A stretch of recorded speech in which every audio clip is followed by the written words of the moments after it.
కార్తిక్ గారు అంటే అటు బీహార్ చూసుకున్నా కానీ ఇటు తెలంగాణ చూసుకున్నా ఆంధ్రప్రదేశ్ చూసుకున్నా ప్రాంతీయ పార్టీల మధ్యలో కుటుంబ గొడవలు రాజకీయ పరంగా చాలా దెబ్బతీస్తున్నాయి. ప్రజల్ని కూడా డివైడ్ చేస్తున్నాయి. పార్టీలు వాళ్ళు చీల్చుకుంటున్నారు. ప్రజలు ఎటువైపు ఉండాలో అర్థం కాదు. మొత్తం రాజకీయాలు శాసించేటువంటి పరిస్థితికి వెళ్ళిపోతున్నాయి.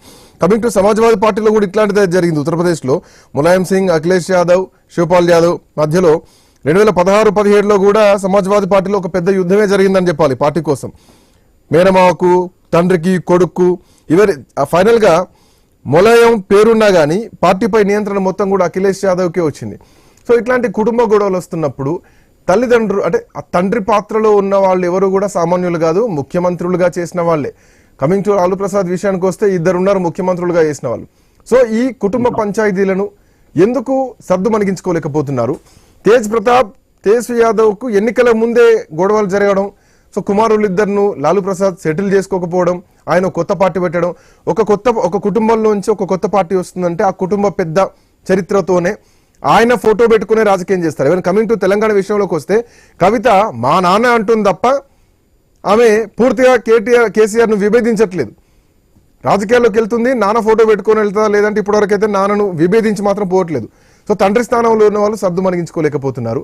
వైఎస్ రాజశేఖర రెడ్డి విషయానికి వస్తే రాజశేఖర రెడ్డి లేకపోయినా ఉన్న తల్లి విజయమ్మ కూడా కనీసం వీళ్లకు ఒక సెటిల్మెంట్ చేయలేకపోవడం, సెటిల్మెంట్ అంటే ఆస్తి సెటిల్మెంట్లు కాదు, పంచాయతీ సెటిల్మెంట్ చేయలేకపోవడం. సో రాజకీయాల్లో ఇట్లాంటి రచ్చ ఎందుకు అవుతుంది?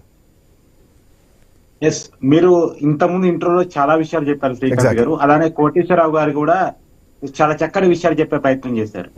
వాస్తవానికి రాజకీయాల్లో సిద్ధాంతాలు పక్కకు పోయి ప్రాంతీయ పార్టీలు ముందుకు వచ్చిన తర్వాత కుటుంబ రాజకీయాలు ముందుకు వచ్చాయి.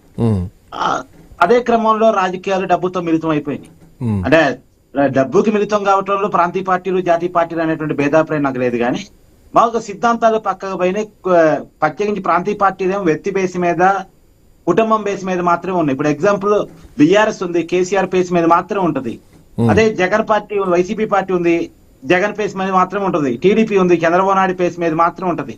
ఎప్పుడైతే వ్యక్తి కేంద్రంగా, కుటుంబం కేంద్రంగా రాజకీయం స్టార్ట్ అయిందో ఆ కుటుంబంలో విభేదాలు రాజకీయ విభేదాలుగా మనకు కనపడతాయి. కుటుంబ విభేదాలుగా కనపడవు, మనకి రాజకీయ విభేదాలుగానే కనపడతాయి. ఇక ఎక్కడ కూడా విభేదాలు రాజకీయ సిద్ధాంతాల బేస్ మీద రావట్లేదు. ఆస్తి పంపకాల కాడ, రాజకీయ పదవుల పంపకాల కాడ వస్తున్నాయి. మీరు చూడండి, జగన్ కి షర్మిలకి ఏంటి గొడవ? పార్టీలో ప్రయారిటీ ఇవ్వకపోవటం, ఆస్తిలో వాటా ఇవ్వకపోవటం, అంతే కదా. ఏంటి విజయంకి జగన్మోహన్ రెడ్డికి గొడవ? ఆస్తి పంపకాల్లో వచ్చిన గొడవే. అదే కోర్టు కేసు మనకి కనపడుతుంది. తర్వాత మీరు కవితకి, కేటీఆర్ కి ఏంటి గొడవ? పార్టీలో ప్రయారిటీ లేకపోవటం, ఆస్తుల కాలు వచ్చినటువంటి గొడవ. మీకు ఏమైనా భిన్నాభిప్రాయం ఉందా? ఇదే కదా. లోపల ఏం జరిగింది తెలియదు కానీ బయటికి మాత్రం జరుగుతున్న ప్రచారం ఇదే. సరే, బయట ఏదైనా జరిగిన లోపల ఏదైనా జరిగింది, మీరు సినీ జర్నలిస్ట్, మీకు తెలియంది కాదు కదా, ఇది ఓపెన్ సీక్రెట్ కదా. తర్వాత ములాయం సింగ్ యాదవ్ కి అభిషేక్, అదే అతనికి వాళ్ళ అబ్బాయికి ఉన్నటువంటి గొడవ ఏంటి? పార్టీ పూర్తిగా క్యాప్చర్ చేయడం కాడే కదా. తర్వాత ఇప్పుడు లాలూ కుటుంబంలో ఉన్న గొడవలు కూడా అవే కదా. ఈవెన్ కరుణానిధి కుటుంబాన్ని కూడా ఒకసారి గుర్తు చేసుకోవాలి ఇక్కడ, స్టాలిన్ వర్సెస్ అలగిరి. అక్కడైనా మీరు అన్నట్టు తమిళనాడు రాజకీయాల్లో కరుణానిధి కుటుంబం అయిన సరే. కానీ ఏది ఏమైనా ఇక్కడ మనకు చాలా క్లియర్ గా కనపడుతోంది, రాజకీయం డబ్బుతో నడుస్తుంది. ఆ డబ్బులు అధికారం ఉన్నప్పుడు సంపాదించుకుంటున్నారు, తర్వాత వాటాల కాడ గొడవలు వస్తున్నాయి. లేదు, రాజకీయంగా ఇంపార్టెన్స్ ఇచ్చే పదవుల కాడ గొడవలు వస్తున్నాయి. ఒక పార్టీని ఆస్తిగా చూస్తున్నారు, ఆ పార్టీ పదవిని కూడా ఆస్తిగా చూస్తున్నారు. ఇప్పుడు పార్టీ వర్కింగ్ ప్రెసిడెంట్ ఎవరికి ఇవ్వాలి? తండ్రి తర్వాత పార్టీ ప్రెసిడెంట్ పోస్ట్ ఎవరు తీసుకోవాలి? పార్టీ అధికారంలోకి వస్తే ఎవరికి పదవులు ఉండాలి అంటే పదవుల పంపకం, ఆస్తుల పంపకమే గొడవలకి కారణం అవుతుంది. ఇది దురదృష్టకరం. ఇంకోటి ప్రాంతీయ పార్టీలో వారసత్వం అనేది ఒక ఆనవాయితీగా మారిపోయింది కూడా.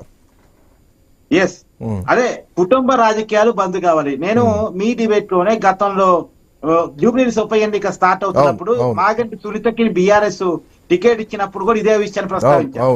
కుటుంబ రాజకీయాలు ఏదో ఒక్కడ ఫుల్ స్టాప్ కావాలి. భర్త చనిపోయాడు, బాధాకరం, దాంట్లో ఏం భిన్నాభిప్రాయం. అది టికెట్ క్వాలిఫికేషన్ కాకూడదు. కుటుంబ రాజకీయాలను ఎంకరేజ్ చేయాల్సిన అవసరం లేదు. ఒక వ్యక్తి చనిపోతే ఆ కుటుంబం పట్ల చూపించాల్సిన సానుభూతి వేరు, ఆ కుటుంబానికి రాజ్యాధికారం ఇవ్వాలన్నటువంటి ఆలోచన వేరు. రాజకీయం చిన్నగా చిన్నగా అలా చేసి ప్రజల్ని ఆ డైవర్షన్ లో ఉంచుతున్నారు. సానుభూతి అంటే ఆ కుటుంబానికి ఓటేయటం, సానుభూతి అంటే ఆ కుటుంబాన్ని భరించటం, ఆ కుటుంబాన్ని పరిపాలించే విధంగా నెత్తి మీద మోయటంగా ప్రజల్ని మోడి చేస్తున్నారు రాజకీయ పార్టీలు, ప్రాంతీయ పార్టీలు ప్రధానంగా. ఈ కల్చర్ ఎక్కడో చోట పులుస్తా పడాలి. ఈ కుటుంబ రాజకీయాలు ఉన్నంత కాలం ఇలాంటివి మనం చూస్తూనే ఉంటాం. ఇంకా రాబోయే కాలంలో కూడా కుటుంబ రాజకీయాలు ఉన్నంత కాలం ఈ ఆస్తుల గొడవలు, డబ్బుల కాడ వచ్చే గొడవలు మనకి రాజకీయ విభేదాలుగా, పార్టీల గొడవలుగా మారేటువంటి అవకాశం ఉంటుంది. ఎక్కడా కూడా రాజకీయ సిద్ధాంతాలు గొడవలు కావు. ఈ పర్టికులర్ విషయం కూడా మన పార్టీ తీసుకున్న స్టాండ్ బాధ్యతను విభజించి బయటికి రావడానికి ఎక్కడా లేదు. అది షర్మిలా విషయంలోనైనా, కవిత విషయంలోనైనా, ములాయం సింగ్ గొడవలోనైనా, మీరు అన్నట్టు స్టాలిన్ వర్సెస్ అర్గిల్ గొడవలోనైనా ఎక్కడా లేదు. ఈవెన్ దో జేడీఎస్ మన పక్కన కర్ణాటక రాష్ట్రాలు కూడా ఆ కుటుంబంలో కూడా విభేదాలు ఉన్నాయి. వీటన్నిటికీ ఉన్నటువంటి కారణం కేవలం ఆస్తులు, రాజకీయ పదవుల కాడ వచ్చినటువంటి పంచాయతీ. ఎవరిది కీలకమైన పదవి, ఎవరిది ముఖ్యమైన ఆస్తి, ఇది మాత్రమే గొడవ.